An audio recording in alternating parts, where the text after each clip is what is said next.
Buenas noches a todos los presentes. Este es un tiempo muy especial en nuestra iglesia. Venimos conmemorando el Viernes Santo desde hace muchos años. Y queremos realmente hablar sobre la cruz de Cristo. Hoy necesitamos recordar que en esa cruz fuimos lavados, en esa cruz fuimos perdonados, en esa cruz nacimos de nuevo.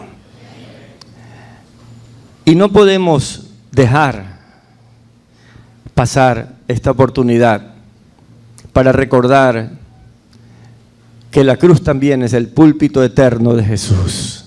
Jesús sigue predicando en la cruz.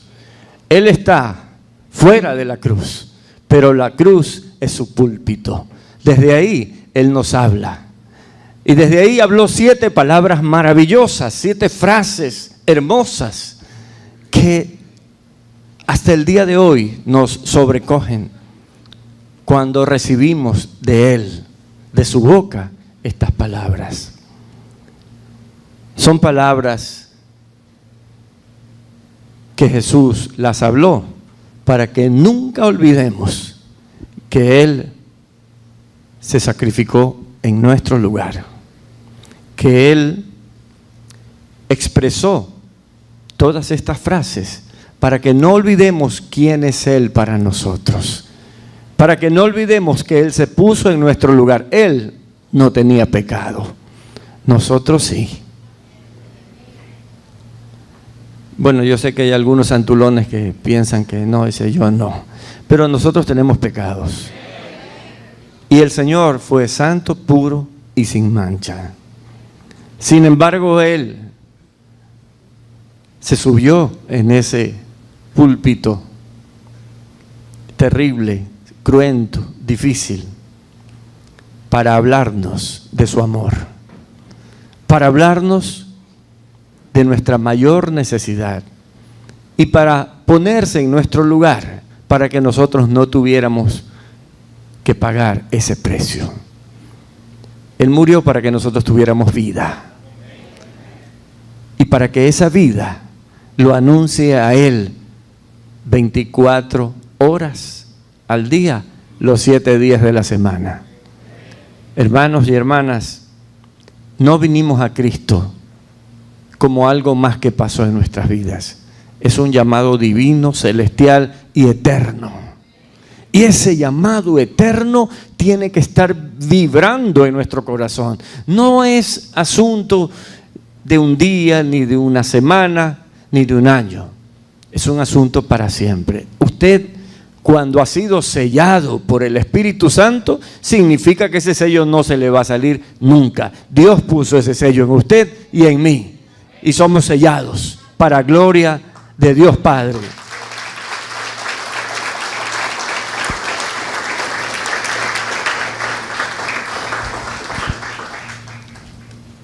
Vamos a escuchar cada una de estas palabras con profunda reverencia, con profunda reflexión. No dejemos pasar este día. Este es un día muy especial. Hoy día recordamos que Jesús murió por nosotros y que cada una de esas palabras fue dada para usted y para mí específicamente. Y no deje que nada lo distraiga y tome esta bendición maravillosa que hemos preparado para cada uno de ustedes. Bien, vamos a escuchar la primera palabra entonces.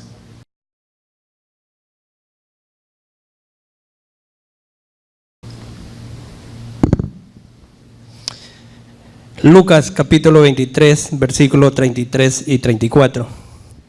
Y cuando llegaron al lugar llamado de la Calavera, le crucificaron allí, y a los malhechores, uno a la derecha y otro a la izquierda. Y Jesús decía: Padre, perdónalos, porque no saben lo que hacen. Y repartieron entre sí sus vestidos echando suertes. La primera frase fue: Padre, perdónalos porque no saben lo que hacen. Jesús nos ama, hermanos. Él nos ama porque escogió la cruz como un púlpito permanente para hablarnos desde ahí, para decirle a la humanidad que su sacrificio que hizo en la cruz está vigente, está disponible para todo aquel que reconozca sus pecados, para todo aquel que se arrepienta y comience a vivir la vida nueva que Jesús nos ofrece en la cruz. Amigo que estás presente, en la cruz termina la prisión, en la cruz termina la esclavitud y comienza la libertad. En la cruz termina el dolor y comienza el gozo. En la cruz termina la enfermedad y comienza la sanidad. En la cruz la muerte es derrotada y se anuncia el triunfo de la vida. En la cruz termina el reino del pecado y comienza el reino de santidad. En la cruz termina la ley y comienza la gracia. Nuestro Señor Jesucristo, al comenzar esta frase, comenzó diciendo Padre. Nuestro Rey nunca, incluso en el peor momento de su vida, se desenfocó del propósito por el cual vino a esta tierra, y mucho menos a quien debía recurrir. Él recurrió a quien tenía todo el poder y la sabiduría. Él recurrió al que era, al que es y será el único juez perfecto y justo, que es nuestro Padre Celestial. Ese fue uno de los pilares del carácter de Jesús. Él estaba confiado en su Padre. Nunca dudó en recurrir a Él bajo cualquier circunstancia. No hubo un momento en la vida de Jesús en la cual dejase de tener comunión con el Padre. Siempre tuvo esa relación con Él. Termina diciendo, perdónalos, porque no saben lo que hacen. Jesús no solo fue capaz de perdonarnos, sino que intercedió para que el Padre también nos perdonara. Se hizo a sí mismo el mediador entre el juez celestial y este mundo perdido, este mundo hostil que lo rechazó, este mundo que lo odió, que lo azotó, que lo torturó hasta conseguir su muerte. Esa es la mayor prueba de amor que pudimos haber recibido de parte de ese Rey maravilloso llamado Jesús, en la cual está lleno de misericordia y amor para cada uno de nosotros. Cristo no pensó en su dolor en esta primera palabra. Él pensó y sigue pensando en el perdón para el ser humano. Por eso que le pide a su Padre por misericordia y paciencia divina para su creación. El amor de Jesús es tan inmenso que está dispuesto a perdonar a cada uno de nosotros si mostramos un verdadero arrepentimiento. Él también busca que a través de su ejemplo nosotros intercedamos por aquellos que nos causan los más grandes sufrimientos y hasta desean nuestra muerte. Por lo tanto, hermanos, el perdonar es el punto de partida de una nueva vida, la vida en Cristo Jesús. Y para perdonar y ser perdonado, debo ir a la cruz. Ahí debo confesar mis pecados y arrepentirme honestamente delante de nuestro Rey. Entonces, a pesar de mi bajeza, yo seré perdonado por Dios. Jesús no está cerrado en sí mismo, concentrado en su propio dolor, sino que está viviendo aún en medio de la angustia de la muerte, esa forma de amar que es el perdón. Se olvida de sí para concentrarse en la petición de perdón que llenará este mundo en una lluvia de gracias, en una lluvia de bendiciones.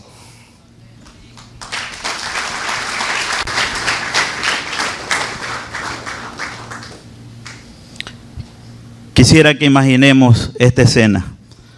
Jesús crucificado en medio de dos malhechores. El uno comienza a burlarse de él y le dice: salvaste a otro, sálvate a ti mismo y sálvanos a nosotros. Este tipo de persona está representada a aquellos que aún en su situación pecaminosa no reconocen a Dios. Solo buscan un favor y quieren seguir su vida tal como la viven. El otro malhechor lo reprende y le dice: ni aún en esta situación de condenación tienes temor a Dios. Primero reconoce que ellos dos merecen ese castigo, pero dice: ¿qué hizo este hombre? Él es justo, él no ha hecho nada. Este malhechor representa el tipo de persona que reconoce su pecado y espera un perdón. Este hombre arrepentido estaba pagando un castigo por ladrón, pero se acercaba a un juicio divino al morir. Tal vez algún día él mintió, adulteró, fornicó, no lo sabemos. La Biblia no lo dice. Pero este pecador arrepentido le dice a Jesús: acuérdate de mí cuando vengas en tu reino.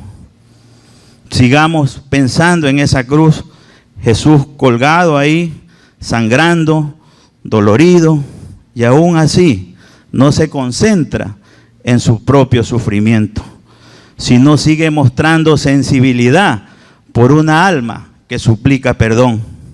Levanta su cabeza y responde con misericordia, demostrando que su gracia siempre está presente para aquel que la pida. El Señor pronuncia esta segunda palabra que está en Lucas capítulo 23, versículos 39. De cierto te digo que hoy mismo estarás conmigo en el paraíso.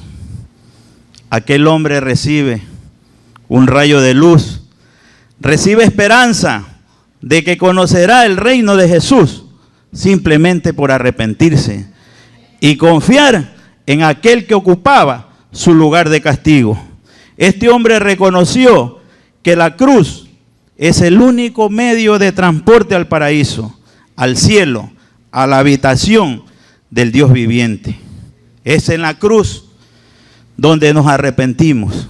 Es ahí donde llevamos nuestros pecados, donde confrontamos nuestra realidad y reconocemos lo pequeño que somos, lo pecadores que somos, lo incapaces que somos. Es ahí donde nos damos cuenta que sin Jesús estamos perdidos y que solo su promesa establecida en la cruz del Calvario y hecha a un pecador arrepentido, a un malhechor, como cualquiera de nosotros, nos da la seguridad de que Dios tiene compasión en nuestro estado calamitoso de pecado y de maldad, y que Él ha decidido perdonarnos inmediatamente cuando mostramos un arrepentimiento real y genuino de nuestra vana y pecaminosa manera de vivir. Un ladrón desconocido es intrascendente. Fue iluminado para reconocer a Jesús como su Señor y Salvador. Fue ese abrir de esos ojos espirituales que hoy seguimos experimentando cuando Él nos llama.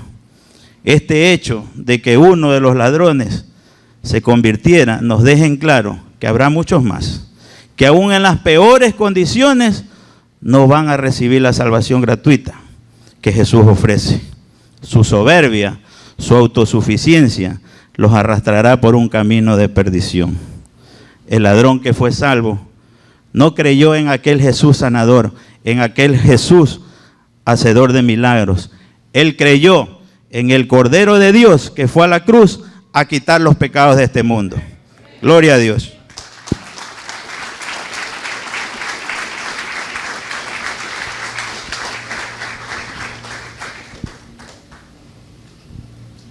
Libro de Juan, capítulo 19, versículos del 26 al 27.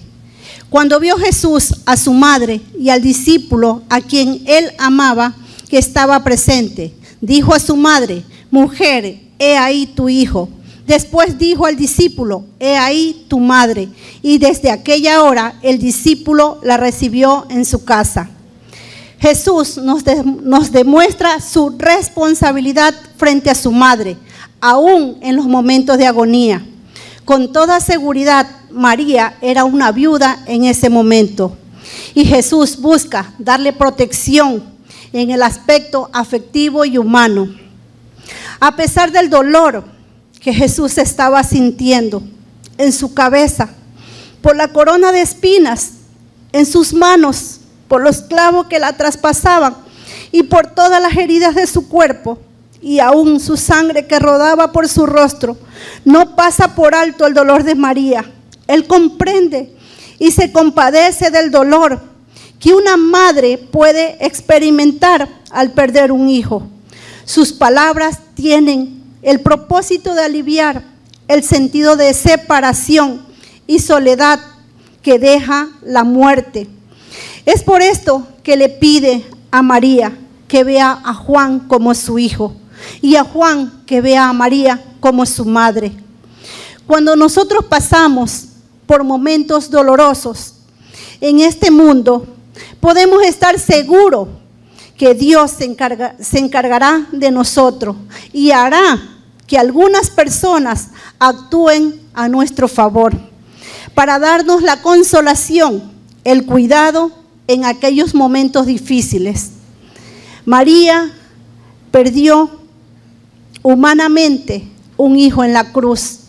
En esa misma cruz, todos nosotros ganamos a Jesús, nuestro único Salvador. En el libro de Hechos, capítulo 5, versículo 30, 31, literal A. El Dios de nuestros padres levantó a Jesús, a quien vosotros matasteis, colgándole en un madero. A este mismo Dios ha exaltado con su diestra por príncipe y salvador. Que Dios me los bendiga.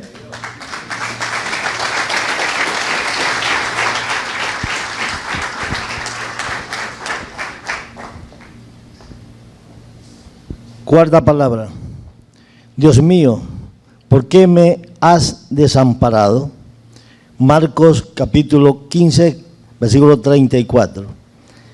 Y a la hora novena Jesús clamó a gran voz, diciendo, Eloí, Eloí, lama sabactani, que traducido es, Dios mío, ¿por qué me has desamparado? Eloí, Eloí, lama sabactani. Este grito de Jesús en arameo da testimonio de que Él experimenta la separación de Dios al tomar nuestro lugar y sustituirnos en la cruz del Calvario.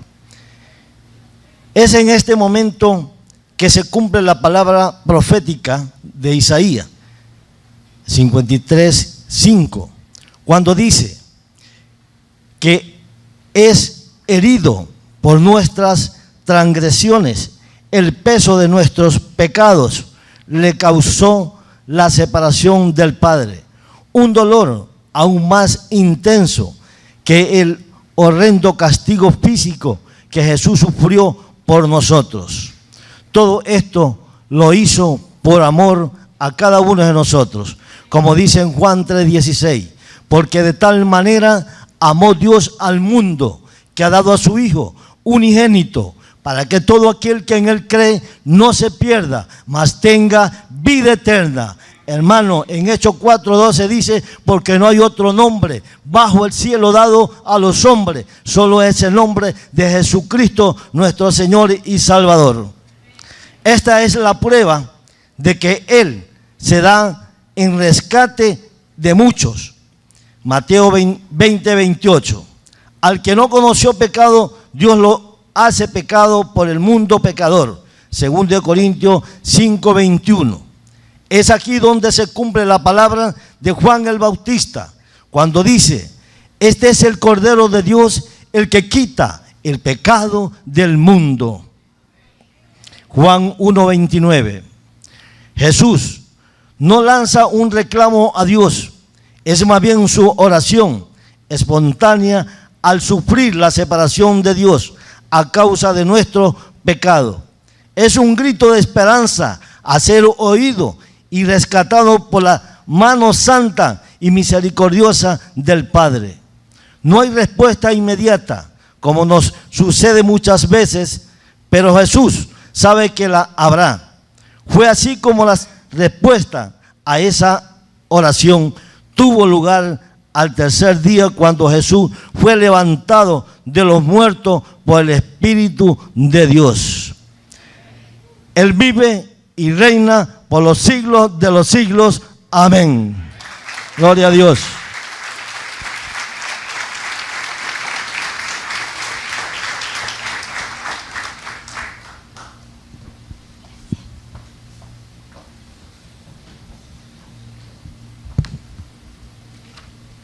Quinta palabra, tengo sed.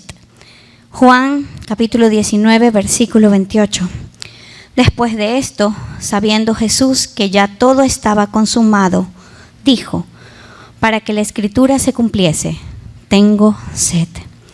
Había allí una vasija llena de vinagre, así que empaparon una esponja en el vinagre, la pusieron en una caña y se la acercaron a la boca.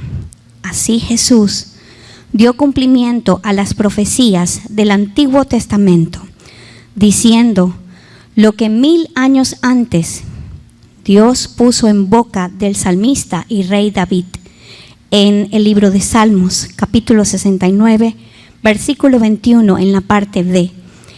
Y en mi sed me dieron a beber vinagre. Es importante que nosotros entendamos que todo lo que Dios ha hablado a través de los profetas se cumplirá. Jesús, en su encuentro con la mujer samaritana junto al pozo, le pidió un poco de agua. Lo hizo para hablarle de Dios y ofrecerle salvación.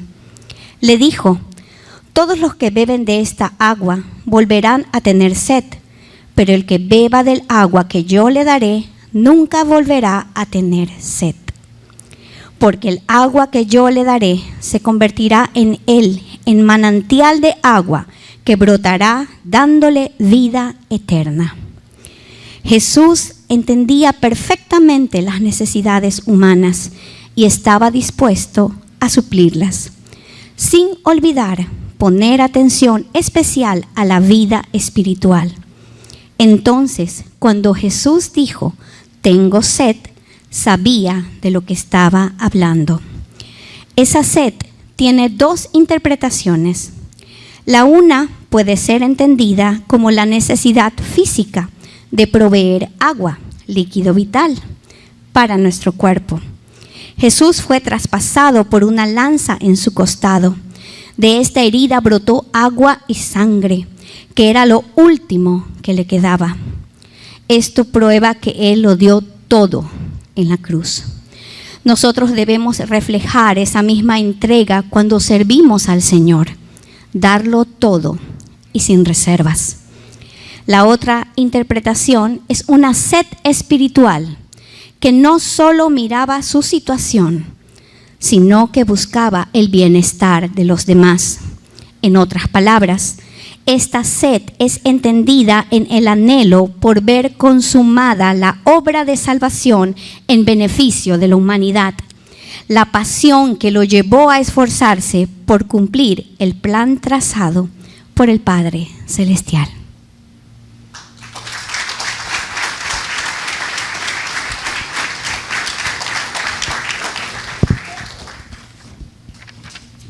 Sexta palabra. Cuando Jesús hubo tomado el vinagre, dijo, consumado es, y habiendo inclinado la cabeza, entregó el espíritu. Juan 19:30. La voluntad de Dios se había cumplido al pie de la letra y el plan de redención de la humanidad había iniciado el proceso de bondad que aún sostiene la vida y evita la destrucción total del hombre. El plan de salvación del hombre por medio de la sangre derramada por Jesús en la cruz del Gólgota se instituyó en ese momento de dolor intenso por parte de nuestro Salvador.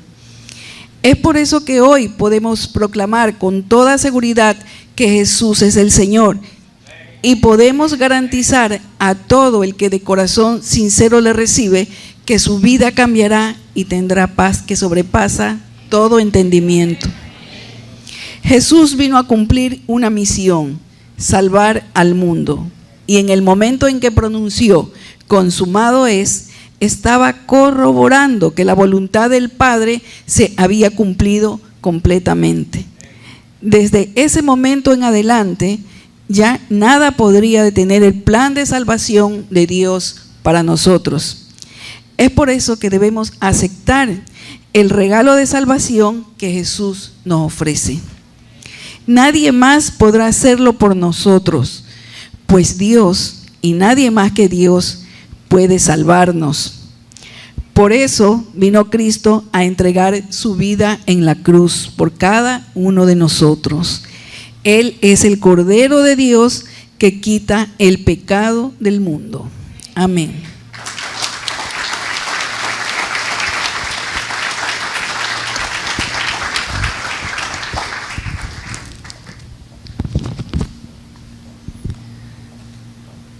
Séptima y última palabra de Jesús en la cruz. Padre, en tus manos encomiendo mi espíritu. Lucas 23, 46. Entonces Jesús, clamando a gran voz, dijo: Padre, en tus manos encomiendo mi espíritu. Y habiendo dicho esto, expiró. Luego de consumarlo todo, nuestro Señor Jesucristo va en espíritu al Padre. Eso es lo que Jesús quiere que suceda con nosotros. Que el día que abandonemos este mundo, vayamos al Padre. Él vino para que vayamos al Padre. Él dijo: yo soy el camino, yo soy la verdad, yo soy la vida. Nadie va al Padre si no es por mí. Cada uno de nosotros debe guardar esa intención. Que el Padre nos reciba cuando dejemos este mundo. Esteban, el primer mártir cristiano, murió apedreado por decir la verdad, por defender la fe en Cristo Jesús. Y él imitó a Jesús mientras estaba recibiendo las pedradas. Él gritó y dijo: Señor Jesús, recibe mi espíritu. Él comenzó a dar ejemplo después de Jesús. Eso es lo que el Señor quiere, que nosotros tengamos claro que nuestra siguiente etapa es la definitiva, la eterna, con Dios en su reino. Jesús no vio corrupción. Su cuerpo, aunque fue enterrado, no se corrompió, porque Él resucitó. Nuestro cuerpo, aunque vaya al sepulcro, aunque vea corrupción, será resucitado. Porque esa es la promesa de Jesús. En Juan 6:40, Jesús dijo: y esta es la voluntad del que me ha enviado, o sea, del Padre, que todo aquel que vea al Hijo y cree en Él tenga vida eterna, y yo le resucitaré en el día postrero. Creo que cada uno de nosotros debe estar seguro de que vamos a resucitar en el día postrero. Hoy es Viernes Santo. Hoy recordamos el dolor de Cristo, su sacrificio vicario. Vicario significa sustitutivo. Él no tenía que estar ahí, nosotros teníamos que estar ahí. Y Él hizo un solo sacrificio para que a través de todos los tiempos podamos venir a Él. Él nos sustituyó en la cruz del Calvario. Su sacrificio fue terrible. Sufrió latigazos, insultos, Mire qué atrevido es el ser humano que insultó al mismo Dios. Pedro les dijo: ustedes mataron al autor de la vida. Solo así se compungieron los judíos.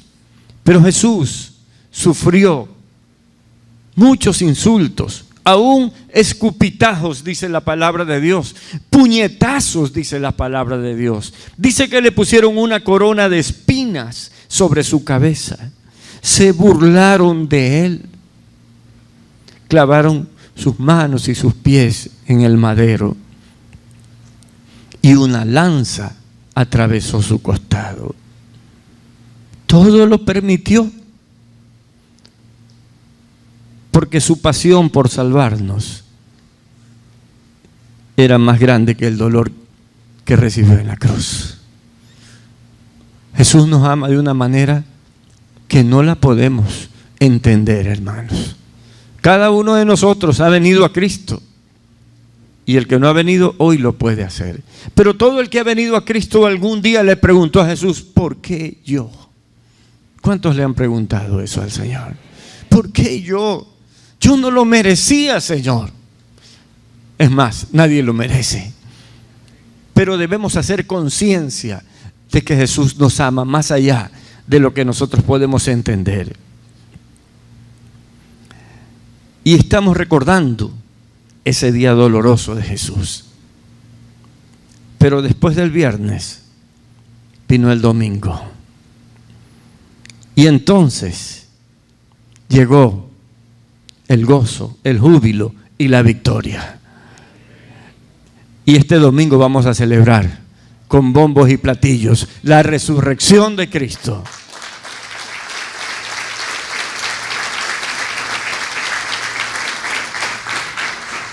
Jesús demostró que tenía poder para vencer la muerte y se levantó de los muertos. Por eso vive y vive para siempre. Él es nuestra esperanza. Él es la verdadera esperanza. Porque aunque no hemos ido al Padre, hemos recibido su gracia, sus milagros, su amor, su protección todos los días. Nosotros comemos porque Jesús nos da de comer. Nosotros respiramos porque Jesús nos da de respirar. Nosotros pensamos porque Él lo permite. Caminamos porque Él lo permite. Estamos sanos porque Él lo permite. Todo en nosotros depende de Él, porque Él se hizo cargo de nosotros. Ahí en la cruz Él tomó esa responsabilidad. Y si Cristo resucitó, nosotros también resucitaremos, porque escrito está que en Cristo seremos vivificados según la palabra de Dios. Esa es la promesa que hizo Jesús para todos los que creyeran. Si usted está en este lugar y nunca le ha dado su corazón a Jesús, o tal vez dice: yo sé que Jesús es el Señor, pero no he querido obedecerlo porque yo tengo mi manera de pensar, porque yo quiero hacer esto o lo otro.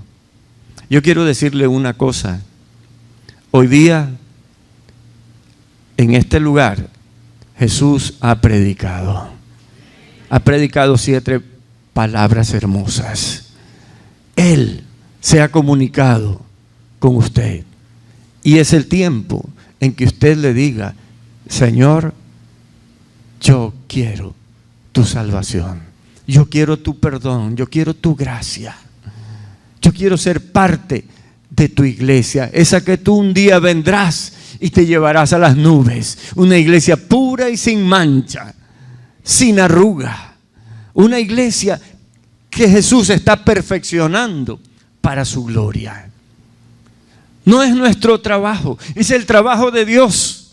Dios trabaja en nosotros y nosotros debemos estar dispuestos a dejarnos moldear de la mano del alfarero. Jesús es el alfarero, nosotros el barro. Si alguien hoy día no le ha dado a Jesús su corazón, no le ha abierto a Jesús su corazón, no lo ha hecho todavía, hoy día puede hacerlo. Si hay alguien aquí que necesite que Jesús lo tome a cargo, simplemente levante su mano, sea que esté allá arriba o acá abajo. Queremos orar con usted y por usted.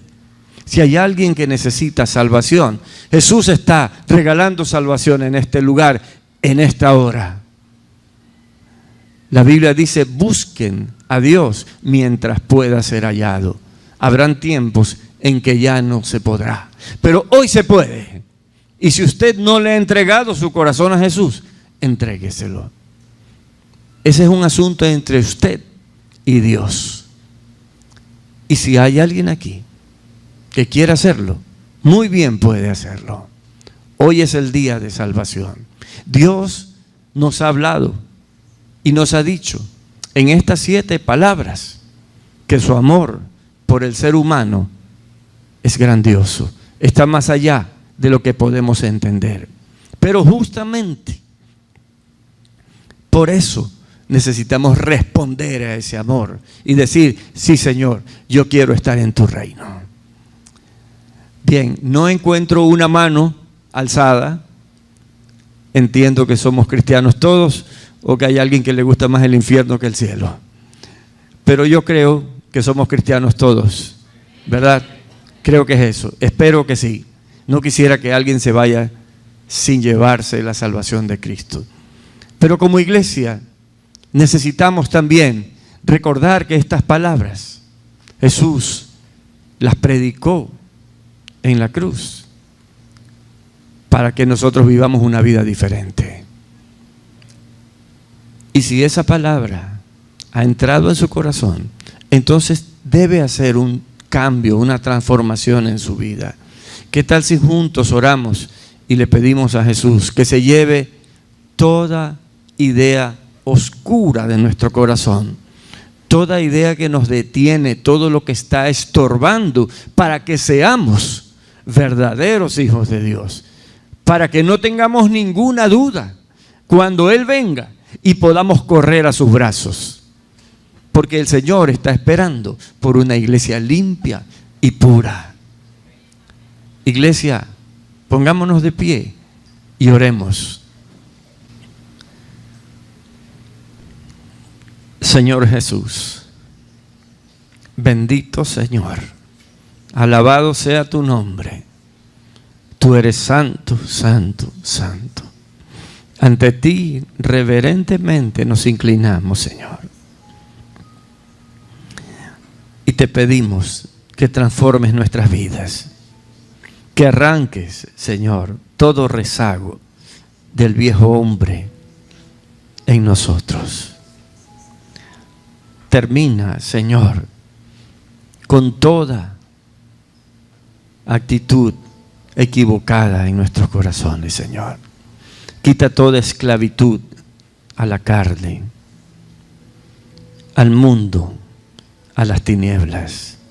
Nosotros te queremos pertenecer solo a ti, Señor.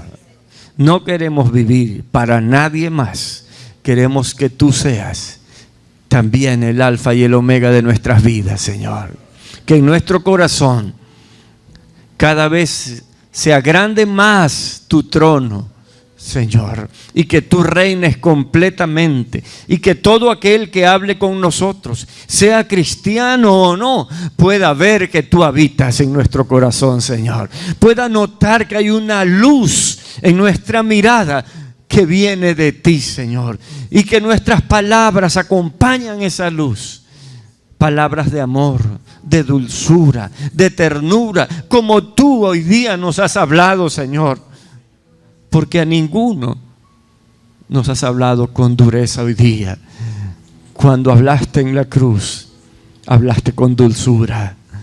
Derrama esa dulzura sobre tu iglesia, Señor, para que nosotros también, con tus palabras dulces, vayamos a otros y ellos puedan conocerte, Señor.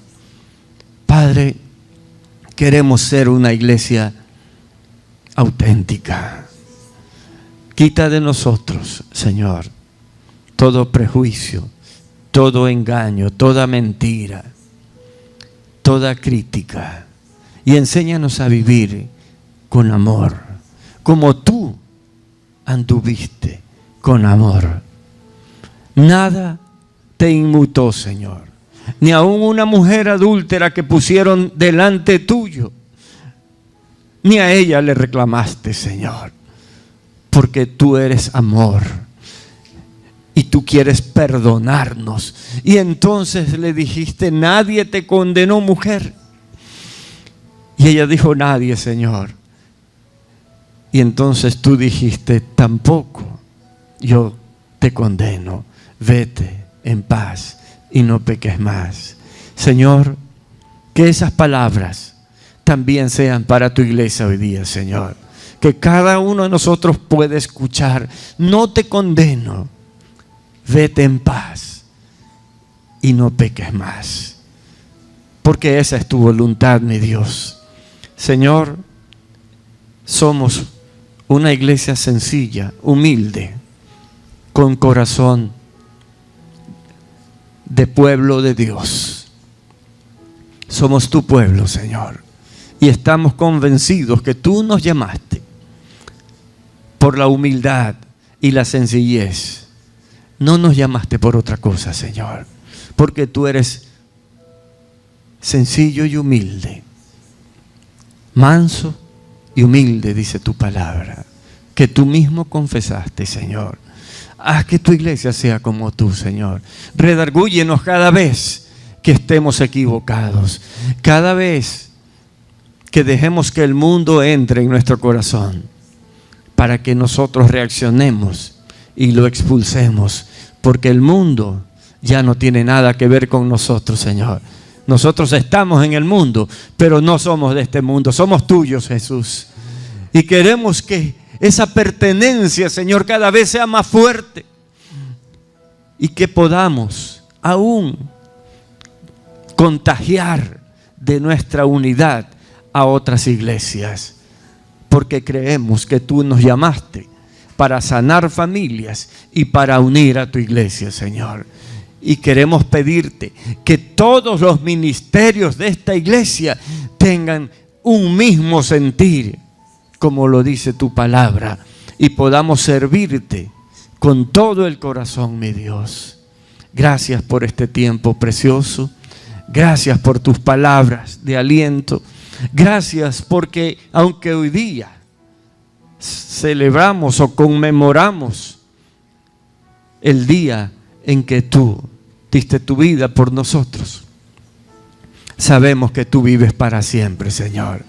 Y sabemos que podemos buscarte en cualquier momento, porque tú has prometido que si dos o más se reúnen en tu nombre, tú estarás ahí. Y tú estás aquí, Señor. Y por eso te damos gracias, te adoramos y te damos una ofrenda de aplauso, Señor, porque estamos reconocidos por tu amor, por tu gracia, por tu benevolencia. A ti todo honor y gloria, Señor, en el nombre de Jesús. Amén y amén.